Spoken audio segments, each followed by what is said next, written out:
पढ़ाई लिखाई का कोई डर तो थोड़ा सा वही है कि हमें पढ़ाई नहीं करते। आजकल तो बहुत आपके जनरेशन की उस टाइम को ऐसे था कि हमें घर से बाहर ही नहीं करते।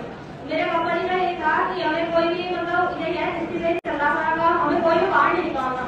मेरा पढ़ाई लिखाई में शुरू से ही मन था।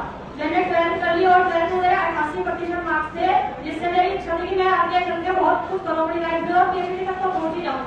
लेकिन मेरे पापा जी ने पढ़ाई के लिए मतलब बिल्कुल मना कर दिया और मैंने पीएचडी तो जैसे जैसे कर ली थी, लेकिन उसके बाद मुझे एमएससी में एडमिशन भी ले लिया और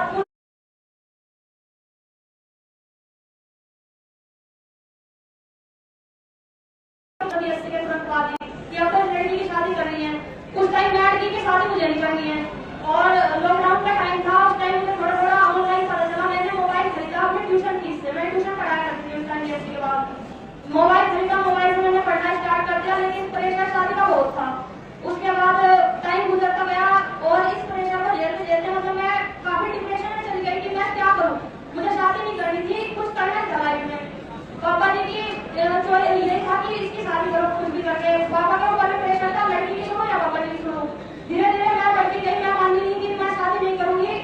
इस हद तक प्रेशर बढ़ा कि रोकती रोकती गई। जब तक मेरा यूपीपी का पेपर था उसे भी मैं रोकते हुए देने गई थी और यूपीपी के पेपर के बाद पापा जी ने कहा ये तेरा लास्ट पेपर है और जैसे ही तू आएगी हम लड़का ढूंढ के तेरी शादी करते हैं। मतलब उनकी चोरी से भेजते थे पेपर देने। उन्हें ये नहीं पता था कि ये यूपी पुलिस का पेपर है, उन्हें ये पता था कि किसी पढ़ाई से रिलेटेड कोई पेपर है। ठीक है, तू गया, ये लास्ट पेपर है तेरा। जैसे मैं घर आई और मैं रिजल्ट के वेट में थी, पापा जी लड़के के वेट में थे और पापा जी की डेथ हो गई मेरी। उनकी हालत इतनी खराब हो गई और अक्टूबर में पापा जी की डेथ हो गई मेरी। उसके बाद नवंबर में रिजल्ट आया मेरा और फिर मैंने पापा को तो मतलब मना ही किया किसी तरह से कि मुझे अभी शादी नहीं करनी है, मुझे तो जॉब ही करनी है। और इस बीच में जो संघर्ष आया, मेरा लिगामेंट प्रॉब्लम हुआ और उससे भी उभर के मैंने रेस करी कैसे करके 15 दिन पहले तक मेरा